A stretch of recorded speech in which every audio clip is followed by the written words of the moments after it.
ఒక full song ఉంది, ఒక 5 బిట్ సాంగ్స్ ఉన్నాయి, అన్ని సీక్వెన్స్ లో ఒక్కొక్క బ్యాక్గ్రౌండ్ సాంగ్ ఒకటి ఉంది, which is and all songs నాకు హరిహరన్ పాడారు అండ్ చిన్మయ్ పాడింది, మనో పాడారు. సో ఇది ఇలాంటి ఒక రెగ్యులర్ సినిమా, దేవా did the music, full orchestra. మనం ఇప్పుడు చూస్తే యాంథమ్ సాంగ్ ఎంత బ్యూటిఫుల్ గా వచ్చింది. సో డాన్సర్స్, కాస్ట్యూమ్స్ అన్ని మన రెగ్యులర్ సినిమా లాగానే చేసాం, కానీ అండర్ కరెంట్ లో దిస్ డివినిటీ మ్యాటర్ లో దర్ ఇస్ సంథింగ్ కాల్డ్, మనకు తెలియకుండా మనం అందులో ఇన్వాల్వ్ అవుతాం. Very correct. ఈ story could happen to me also. This incident could happen. Maybe the location would have been different, right. But see, finally what it is, let us put it this way. God, divine, either you take hundreds of names, Krishna, Allah, Jesus, you tell many, as many names as you have, but finally it is all about faith. Yes, faith. Manaki, you have this faith ki there is a divine power, and the divine power manaki ekkudo it touches your life. At that time you will say thank you. Yes. Thank you, God. You light a candle, you light a lamp, you break coconuts. Kani lopalo faith. If faith is Satya Sai Baba, biggest factor is he only said love all, serve all. Eppudu idi this religion follow cheledu. That is why he said you're Christian, be a Christian. You're a Muslim, be a Muslim. Zoroastrian, be a. అక్కడ పుట్టబడి చూస్తే Jesus statue ఉంది, మనకు Zoroastrian, Anjaneya అందరూ ఉంది. So he preached love only. అదే పెద్ద religion. అలాంటి Sathya Sai Baba's goal, that is why this huge devotees for him, every religion came, all he showered, all he spread was love. So ఈ పిక్చర్ చూస్తే it is Satya Sai Baba's grace. That time you can imagine, hey, this is my Allah, or this is the grace has been from my Jesus, or from my Devi, or from my Shiva. That will be that feeling make vastundi ante. I have not said it is so and so. Yes. I am not making into a religion.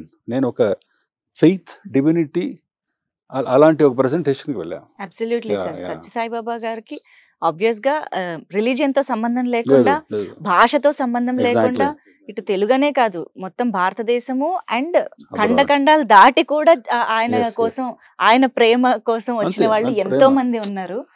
నాకు తెలిసి సచిన్ టెండూల్కర్ గారి దగ్గర నుంచి మన PM Narendra Modi గారి వరకు కూడా ఆయన భక్తులు. ఈ అప్రోచ్ అంటే ఈ గొప్పతనం గాని, ఆయన ప్రేమ ఇంతమందిని ఎలాగా పుల్ చేసింది అన్నది కానీ, ఇలాంటి అంశాలు ఏమన్నా టచ్ అవుతాయా సార్? అదే ఉంటుంది డెఫినెట్ గా. మన ఈ సాంగ్ మీరు వింటే రామ్ జోగేష్ శాస్త్రి రాశారు. It is so beautiful. It is the essence of Swami is there in that. Everything మన what made him, why he was beyond what we think. మన బయట నుంచి చూసాం, కానీ when you start reading his books, the experiences of all the devotees and what he preached, that is where, see, he never went abroad. Avun sir. Only once I think he went to East Africa, that too, where there was only forest there. And he was traveling Chennai, he went to Hyderabad, he went to Bombay. That's hardly one or twice North India. But he made sure the whole world came there. ఇప్పుడు యాక్చువల్గా ఇప్పుడు 100th year లో 150 countries నుంచి devotees are coming. We are expecting 30, 40, 50 lakhs of people coming there when Swami is not even there. So they all have felt his presence, and they still feel his presence. Ade beauty. Yes. If he is somebody ordinary, he should have disappeared. But people still know he is alive with us. His presence they have felt. Their love is just increasing. Families, generations ga they are. So he is phenomenon, not ordinary phenomenon, extraordinary phenomenon. And I think our presence ni mem Ananta cinema lo kuda you will feel it. We are going to feel. When you are in love with God and you are a believer, మనకు తెలియకుండా you will feel and you will cry, that's for sure. Right. మన అది melodrama లాగా లేదు. It is all the touch లాగా చేసాం. I didn't underline it, I didn't make it into a over. Today's audience are smart enough. So you'll enjoy it. And now that you said belief and faith అని అన్నారు కాబట్టి definite గా God అనేది ఒక belief. మనం నమ్మిన దాన్ని బట్టే.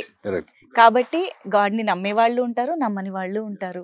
అలాగా అనంత సినిమా కేవలం సత్యసాయిబాబా గారిని పూజించే వాళ్ళు, నమ్మే వాళ్ళకేనా, నమ్మని వాళ్ళకు కూడా కనెక్ట్ అవుతుందా? ఎలా ఆడియన్స్ ని ఎలాగ మీరు చెప్పాలనుకుంటున్నారు? అదే నేను చెప్పాను, it is not first Sathya Sai Baba ఆయన రిలీజన్ ఎప్పుడూ చేయలేదు. ఈస్ అ యూనివర్సల్ బిలీఫ్ లో ఉన్నారు. ఈ సెడ్ లవ్ ఏ పెద్ద రిలీజన్ అయింది. That is his greatness. So when he has only told about that, when you look at him, you should not, he is a Hindu god, Muslim god, Christian god. He is a god, he is a master who has only spread love. Yes. So the background, because through his teachings, through his spread of love, his divinity, his miracles, we are taking the essence and making it into a film. So people who know Swami, they will realize this is Baba's ways. This is how he touches your life, that touches your hearts, and they will realize, they will understand, and they will all enjoy that. An outside person చూస్తే, you may not have connection with Sathya Sai Baba, but you have connection to your personal God. Yes. You will connect it with that. Yes, of course. God is destination అయితే Guru is like showing path కాబట్టి. Yeah. So we all connect with Guru, definitely. Then all you will, Lord Shiva avchara. Yes. Like Srinivasa avchara, Perumal, Balaji avchara. You will know it, you will feel it. అలాగే వస్తుంది అది. అవును sir.